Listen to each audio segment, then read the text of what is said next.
vocês me perguntam. Mandar aqui o link para a colega.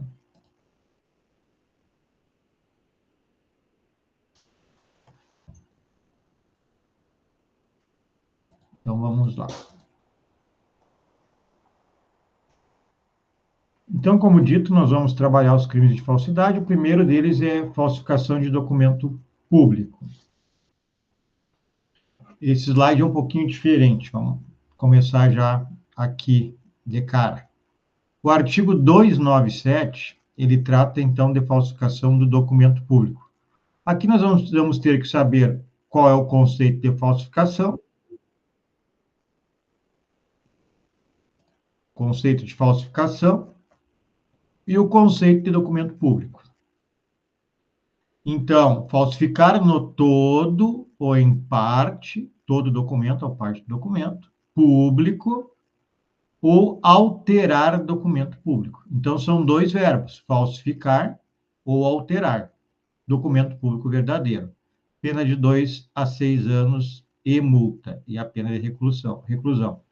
O parágrafo 1º vai ter um aumento de pena se o agente que pratica esse crime de falsificação de documento público é funcionário público, servidor público, e comete o crime prevalecendo-se do cargo. Aí tem um aumento de pena aqui, que é de sexta parte. Parágrafo 2º é uma equiparação. Para os efeitos penais, equiparam-se a documento público o emanado da entidade paraestatal, as empresas aí, nosso colega que está aí na sala, Banco do Brasil, né, as entidades paraestatais, o título ao portador ou transmissível, por endosso, o cheque pode ser um exemplo, as ações de sociedade comercial, os livros mercantis e o testamento particular. Então, esses documentos aqui se equiparam a documento público, por definição legal. Então, vamos lá. Nós estamos tratando de uma falsidade material. Não é a falsidade ideológica, que também é uma modalidade de falsidade documental, né? Mas nós veremos depois, é diferente. Então, a gente está falando de uma falsidade material, que engloba falsidade de documento público e falsidade de documento privado. Nós estamos falando aqui da forma do documento, como nós veremos a seguir. Bom, os verbos falsificar e alterar. Falsificar é criar um documento. Alterar é modificar um documento existente verdadeiro. Exemplo de falsificar. Cria uma CNH ou de posse do espelho, preenche. É fazer um documento, cria um espelho de CNH, ou se tem, de alguma maneira, esse espelho, preenche ele com dados falsos. Mas, notem bem, a gente está falando do espelho da CNH. Está criando um documento. Uma pessoa que não tem função estatal, não tem competência estatal para criar o documento. É esta que é a falsificação. Alterar. Altera, por exemplo, a categoria da CNH. Ou seja, o sujeito que não tem competência legal para alterar o documento faz uma alteração falsificada.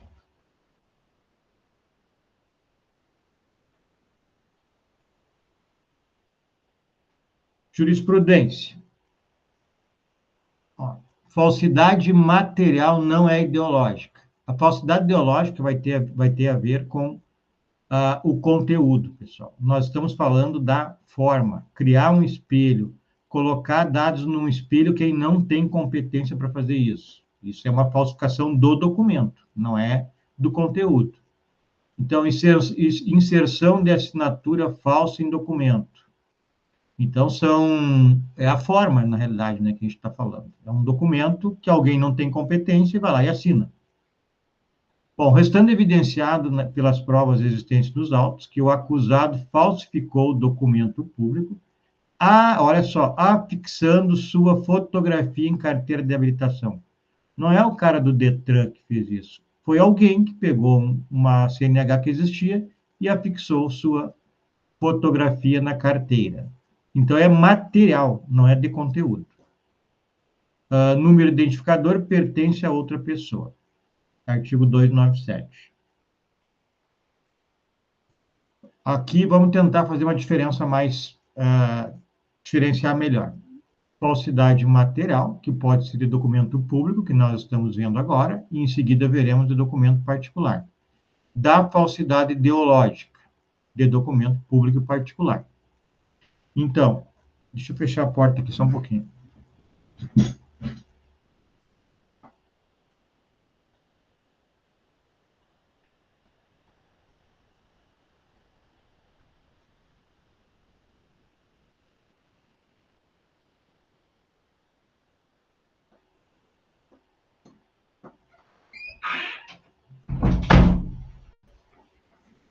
Voltando, então.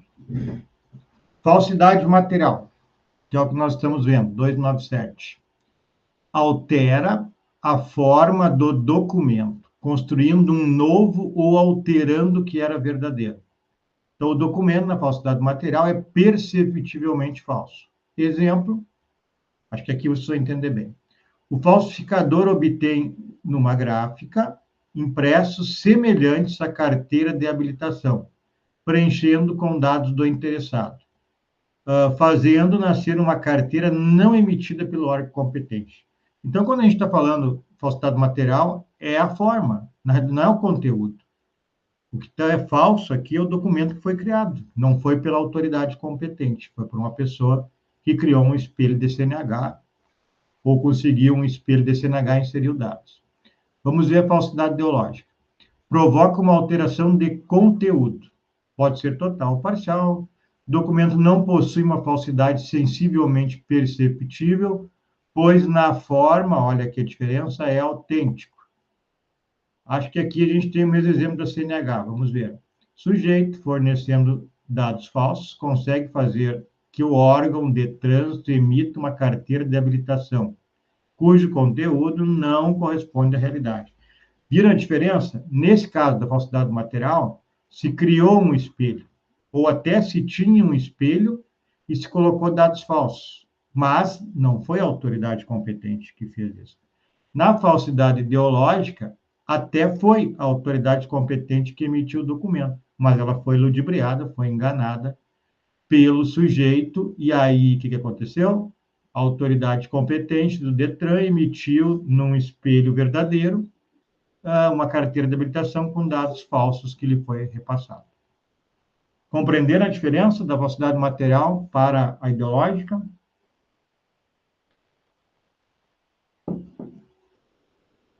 Eu acho que a grande sacada aqui, para não esquecer, é quando for a autoridade competente que emitiu um documento real, um documento original, mas há uma falsidade no conteúdo que foi escrito, é ideológica. Quando não é a autoridade competente e que emite uma CNH, é falsidade material.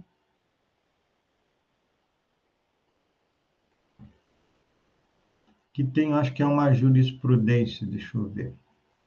Assim, se o agente obtém um impresso verdadeiro em branco referente a um certificado de registro de veículo automotor e o preenche, sem ter competência para tanto, incorre no artigo 297, que é o que a gente está vendo. Se, contudo, detiver competência para o preenchimento, exemplo, funcionário do Detran, inserir dados falsos, incorre em falsidade ideológica. Tudo bem? Bom, documento público, como regra, é aquele emitido por funcionário público, carteira de identidade, CPF, CNH, escritura pública. O particular pode falsificar documento público? Exemplo, falsifica documento que foi elaborado por funcionário público ou cria o mesmo documento, sem problema nenhum. O documento é público, mas foi falsificado por um particular que não tem competência para criar aquele documento. Depois nós vimos lá no 297, parágrafo 2º, o documento público por equiparação. Se considera documento público para fins do artigo 297, falsidade material do documento público, aquele documento emitido por entidade paraestatal, autarquias, empresas públicas, sociedade de economia mista. Então, como eu falei, Banco do Brasil, Caixa Federal, que é uma empresa pública. Se eu não me engano, as universidades federais são autarquias, me parece que sim. Não tenho certeza, mas acho que sim. B, título ao portador transmitido por endosso, cheque, nota promissória, por exemplo. Ações, né? Ações aí de valores. Livros mercantis, como livro diário. E um testamento particular. Então, são equiparados a documento público. Posso ir adiante? Falsificação de documento particular? É o mesmo falso, só que agora é um documento particular.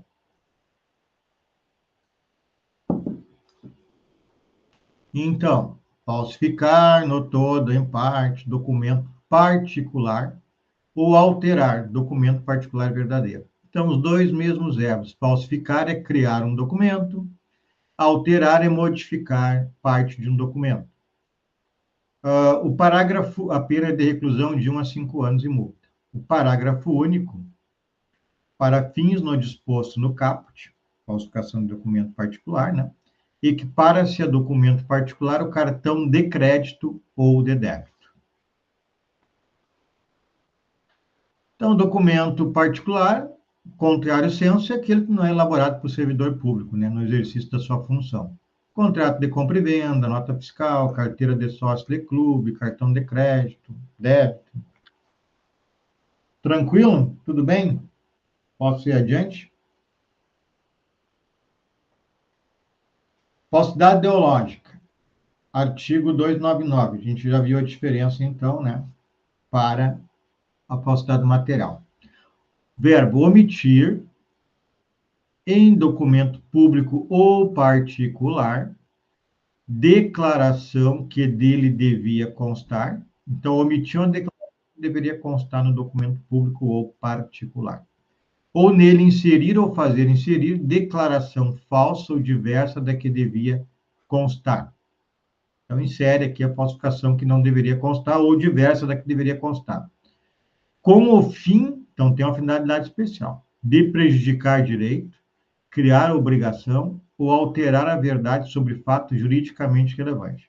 Então, a falsidade ideológica tem que ter relevância jurídica. A falsificação, isso você normalmente vai ter, né? Senão não teria por que praticar falsidade.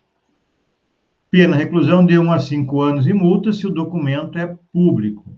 Reclusão de 1 a 3 anos se o documento é particular. Então, nesse caso, não é a falsidade material, é a intelectual, a moral, né? O documento, na forma, é autêntico, né?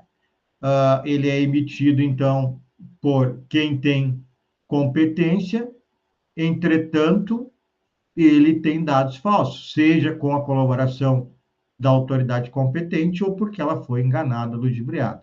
Então, o documento é verdadeiro, a autoridade que emana é a real, aquela que tem competência, mas ela é enganada ou ela colabora na falsificação do conteúdo do documento. Então, as condutas que tem ali é omitir declaração que devia constar no documento, por exemplo, omite o estado civil, desde que haja relevância jurídica. Lembrando, diz que é solteiro para prejudicar a esposa. Inserir declaração falsa ou diversa da que deveria constar. A autoridade declara que pessoa que não aprovou na CNH é habilitada. Fazer, inserir declaração falsa ou diversa da que devia constar. Exemplo, afirma ser solteiro no tabelionato para elaborar escritura e prejudicar a esposa. Mesma anterior, não.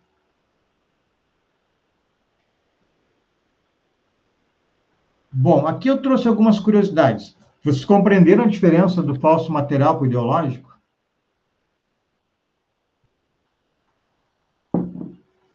Então, eu trouxe aqui algumas situações. Aqui o NUT apresenta a primeira delas. Não é incomum que se assine documento assinado em branco por outra pessoa. A pessoa assina os documentos em branco e depois são preenchidos. No serviço público, isso não é incomum. Então, duas situações podem ocorrer segundo o NUT. Se o papel foi assinado em branco e entregue em confiança a alguém, para que o preenchesse posteriormente com um determinado conteúdo, mas o agente maliciosamente o fez em desacordo com as instruções recebidas, haverá crime de falsidade ideológica para quem preencheu, claro. Né? Se o papel assinado em branco foi obtido de forma ilícita, furto, roubo é falsidade material, porque aí não é a pessoa que tem que preencher. Né? Isso é a compreensão do Guilherme de Souza Nutt. Bom, outro aqui, declarações particulares. Falsificação de declaração particular só caracteriza o crime quando por si só puder criar obrigação. Então, tem que ter relevância jurídica. Prejudicar direito a alterar a verdade sobre fato juridicamente relevante. Não haverá crime, portanto, se a declaração particular, alguém faz uma declaração em cartório, for sujeita a exame obrigatório por parte desse funcionário público, exame oficial. Nesse sentido, aqui tem uma jurisprudência. Ó. Artigo 299 do Código Penal. Declaração de pobreza para obtenção de gratuidade jurídica. Não caracterização como documento para fins penais. Ordem denegada para ação penal trancada. Por quê? Declaração passível de averiguação ulterior não constitui documento para fins penais. Então, a declaração de pobreza, quando é feita, o servidor público tem a obrigatoriedade de dar uma confirmada nisso. Né? Então, não caracterizaria o crime de falsidade ideológica. A inserção de nomes fictícios ou de pessoas que, de fato, não tomam parte da sociedade, é uma sociedade empresarial, por exemplo, em contratos específicos, constitui crime de falsidade ideológica. Vai no cartório, tabelionato, cartório, faz um contrato, ele é emitido por uma autoridade competente, mas os dados são falsificados, são falsos dados entregues, o tal do laranja. Então, é uma falsidade ideológica, por quê? Porque não é o falso material, o documento em si, ele é verdadeiro, foi emitido pela autoridade competente, apenas os dados são falsos. Então, a inserção de laranjas em contratos sociais de empresa, com o fito de salvaguardar os verdadeiros sócios de arcarem com suas responsabilidades tributárias e criminais, configura falsidade ideológica. Laudo médico. Pode configurar a falsidade ideológica se o médico afirmar em laudo que o paciente tem uma doença inexistente, mas não se pode considerar como tal a sua conclusão meramente opinativa, acerca do período necessário para repouso ou afastamento do trabalho. Bom, quando for um atestado, tem o artigo 302. Ó, dar ao médico, no exercício de sua profissão, atestado falso.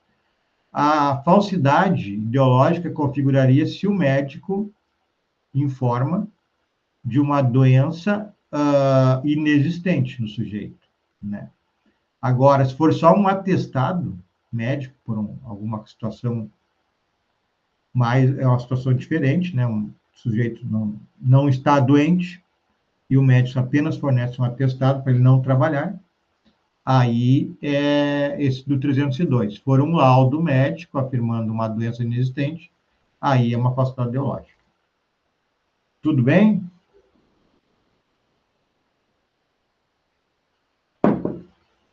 Será que tem alguém em aula? Porque ninguém fala. Transferência de pontuação advinda de multa de trânsito. Pode configurar falsidade ideológica. Fala, Kathleen. Não, professor, não quero falar, só para mostrar que eu estou aqui. Obrigado. Valeu. Transferência de pontuação advinda de multa de trânsito. Pode configurar o crime de falsidade ideológica. Isso acontece muito, né, pessoal? Desde que o condutor verdadeiro faça inserir no formulário apropriado, aquele que se recebe em casa, né, ter sido outra pessoa a dirigir o veículo no momento da autuação. Nessa hipótese, tudo está aparentemente correto, com assinaturas legítimas, documentos pertinentes, eis porque a falsidade é ideológica.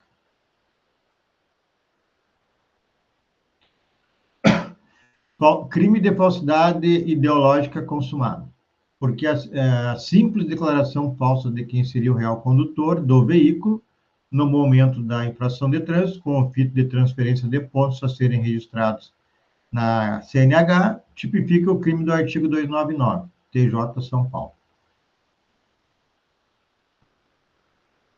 STF. Atestado médico apresentado para justificar ausência em serviço, falsidade grosseira. Isso aqui é uma questão importante, pessoal. O falso, ele tem que ter possibilidade de enganar. Inclusive, tem uma jurisprudência, uma súmula que eu não coloquei aqui, eu posso procurar depois. Então, o atestado médico apresentado para justificar a ausência de serviço e é uma falsidade grosseira, documento que iludiu a pessoa responsável pelo setor de recebimento de dispensas médicas, ordem denegada. Então, não foi conferido, né, o habeas corpus, porque ele iludiu a pessoa responsável. Se não engana, não é crime. Não, o falso tem que enganar. STJ, nos termos da orientação jurisprudencial desta Corte para a caracterização do delito do artigo 297, então, falsidade material, né? Existe a potencialidade lesiva do documento falsificado ou alterado, pois a contrafação ou modificação grosseira, não apta a ludibriar a atenção de terceiros, é inócua para esse fim. Então, o falso tem que ludibriar, tem que enganar, senão não é crime. Isso aqui a gente já viu. Falsidade material, impressa semelhante a CNH, preenche dados, faz surgir uma CNH. Falsidade ideológica, na forma é autêntico, insere em CNH verdadeira, categoria falsa. Mas o documento é elaborado por servidor competente, como nós vimos lá. Certo, pessoal? Falsidade é isso. Alguma pergunta sobre falsidade? Ô, professor, só uma dúvida que eu fiquei. Quando o senhor fala lá em laranja, que o laranja é um nome falso, não existe o laranja, não é não é o laranja que as pessoas usam o nome de um terceiro para fazer um empréstimo, para alguma coisa assim, não é a mesma coisa? Pode ser. Ele Pode? usa o nome de uma pessoa que não é a pessoa real, normalmente é a pessoa que não tem condições financeiras, para retirar a responsabilização do real beneficiário. É a mesma coisa. Sim. Ah, tá. Não necessariamente seja alguém que não exista, por Não, exemplo. não. É uma pessoa. Tá. Não, que eu entendi que o senhor falou que essa pessoa não existe, não, então não é isso. Não existe como proprietário da empresa ou não existe como pessoa verdadeira que vai fazer o empréstimo, Ah, tá. né? Entendi. Mas é em nome de uma pessoa, um ser humano que existe. Sim. CPF normal daí. Uhum. Tá. Tá, ok. Bom, agora eu quero passar aqui com vocês, rapidamente, não vou ler tudo, alguns crimes novos que surgiram no último ano, aí, o penúltimo ano, e eles não estão inseridos no nosso banco de questões, não são objeto de prova. Mas eu acho que vocês têm que minimamente saber que eles existem. Então, eu vou passar aqui rapidamente. O artigo 146A, eu não sei, até acho que nós vimos, não lembro bem, mas não custa falar. Intimidação sistemática, que é o bullying. Intimidar sistematicamente, individualmente ou em grupo, mediante violência física ou psicológica, uma ou mais pessoas, de modo intencional e repetitivo, sem motivação evidente, por meio de atos de intimidação, humilhação ou discriminação, ou de ações verbais, morais, sexuais, sociais, psicológicas, físicas, materiais ou virtuais. Esse é o crime de bullying, né, pessoal? Então, ele foi inserido no Código Penal, no artigo 146A. Aqui estão todas as ações, né, que são consideradas crime nessa intimidação sistemática de pessoas ou grupos, né? Aqui o bullying, o cyberbullying, né, intimidação sistemática virtual. Parágrafo único, então, do 146A. Se a conduta é realizada por meio de rede de computadores e rede social de aplicativos, de jogos online ou por qualquer outro meio, ou ambiente digital, ou transmitido em tempo real. Então, a pena aqui no bullying é pena de multa, desde que não se constitui uma conduta mais grave, um crime contra a honra, uma lesão corporal, enfim, é multa. E aqui já é de 2 a 4 anos de reclusão, se for praticado pela internet, além da multa. Se a conduta não constituir crime mais grave. O artigo 339, esse não é novo, mas eu vou falar para vocês, porque nós falamos da difamação, calúnia, difamação e injúria. E tem a denunciação caluniosa. Nós vimos que a calúnia é imputar a alguém fato falsamente, imputar falsamente a alguém fato definido como crime. Né? O artigo 339 é denunciação caluniosa. Ó. Dar causa à instauração de inquérito policial, de procedimento investigatório criminal, de processo judicial, de processo administrativo disciplinar, de inquérito civil ou de ação de improbidade administrativa contra alguém, imputando de crime, infração ético-disciplinar, ou ato improbo de que sabe inocente. Então, o sujeito afirma que alguém cometeu um delito, sabe que esse sujeito é inocente, e ele faz um registro de ocorrência, por exemplo, comunica à autoridade e ele dá causa à instauração. Lá no crime de calúnia, imputar a alguém fato definido como crime, sabendo que não é verdade, apenas falou. Nesse caso aqui, ele dá causa à instauração de um procedimento policial, administrativo, judicial. Essa é a diferença, então, da denunciação caluniosa para a calúnia. 340. Comunicação falsa de crime ou contravenção. Provocar a ação de autoridade, comunicando-lhe a ocorrência de crime ou de contravenção que sabe não ter se verificado. Então, comunica à autoridade um crime que não existiu. 6 meses, detenção de 1 a 6 meses. Autoacusação falsa, 341. Acusar-se perante a autoridade de crime inexistente ou praticado por outrem. Detenção de 3 meses a 2 anos. Então, se passa como autor quando não é. O falso testemunho, vou ler o caput aqui.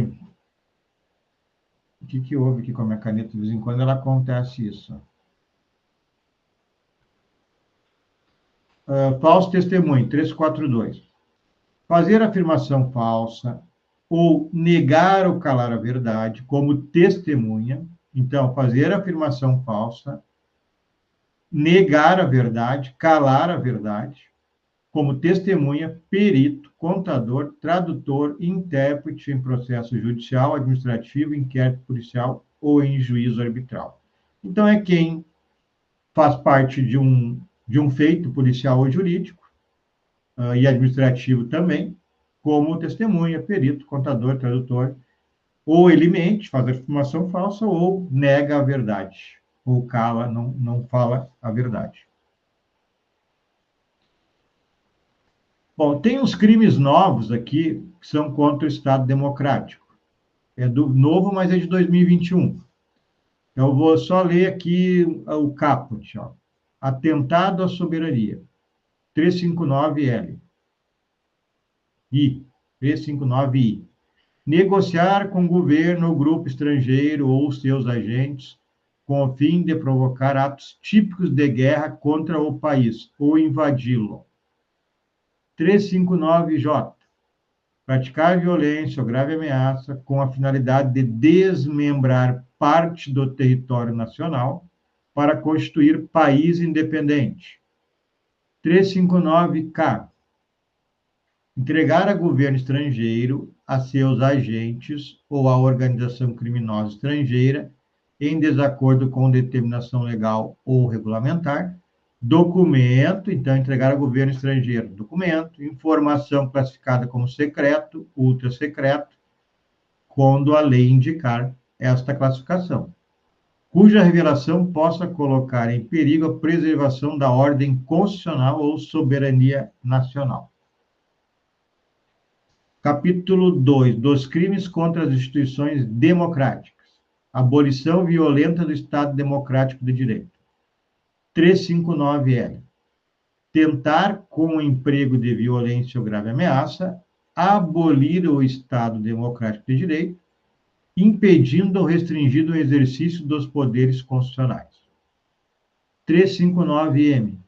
Tentar depor, por meio de violência ou grave ameaça, o governo legitimamente constituído. Capítulo 3. Dos crimes contra o funcionamento das instituições democráticas no processo eleitoral. Interrupção do processo eleitoral. 359-N. Impedir ou perturbar a eleição ou a aferição de seu resultado mediante violação indevida de mecanismos de segurança do sistema eletrônico de votação estabelecido pela Justiça Eleitoral. 359-P. Restringir, impedir, dificultar, com o emprego de violência física, sexual, psicológica, o exercício de direitos políticos a qualquer pessoa em razão de seu sexo, raça, cor, etnia, religião, procedência nacional. Capítulo 4. Dos crimes contra o funcionamento dos serviços essenciais. 359-R. Destruir ou inutilizar meios de comunicação ao público, estabelecimentos, instalações ou serviços destinados à defesa nacional, com o fim de abolir o Estado Democrático de Direito. Aqui teve uma alteração no artigo 311, uma alteração recente, que é a adulteração de sinal identificador de veículo. Tinha, nem sei se os veículos ainda têm na placa, deve ter, o lacrezinho. Isso é um exemplo. Adulterar aquele lacrezinho da placa do veículo. Adulterar, remarcar ou suprimir o número de chassi, monobloco, motor, placa de identificação, ou qualquer sinal identificador do veículo, automotor, elétrico, híbrido, de reboque ou semi-reboque, suas combinações, bem como seus componentes ou equipamentos, sem autorização da autoridade competente. Aqui ela tem uma mudança em 2023, por isso que eu resolvi trazer para vocês. Isso aqui a gente já viu, o artigo 121, mas eu fiquei... como é uma mudança recente, 2024, eu resolvi trazer. Artigo 121, homicídio, ó, esse aqui, ó. Então, parágrafo 2º-B, a pena de homicídio contra menor de 14 anos é aumentada de, este aqui, 2/3 se o crime foi praticado em instituição de educação básica, pública ou privada. Não lembro se a gente viu isso, então eu resolvi trazer para mostrar. Isso aqui é os crimes, então, que ocorrem nas escolas, né? Quando menor de 14 anos, aumenta a pena em 2/3 se o crime é praticado em instituição de educação básica, pública ou privada. É isso, pessoal, os crimes novos. Desse slide aqui não são objeto do banco de questões. Bom, pessoal, hoje é a nossa última aula, então... Em primeiro lugar, vocês vão fazer a prova a partir de segunda, então. Eu acho que o pessoal lá, que não é do Rio Grande do Sul, então, é no Polo EAD, né? Até onde eu sei, não tem consulta ao Vadimeco, então é uma prova relativamente difícil, e ela vale 5. Quem já tem 5 tem que tirar 1. Né? Por isso que eu falei no primeiro dia de aula, tirem 5, porque vocês estão fazendo a prova em casa. Então, se não mudou nada, não tem consulta. Até o semestre passado não tinha, eu não recebi nenhuma informação que ia mudar. Bom, eu estarei à disposição de vocês aqui, se vocês quiserem me mandar alguma mensagem, pode ser pelo WhatsApp, enfim, como quiserem, por e-mail.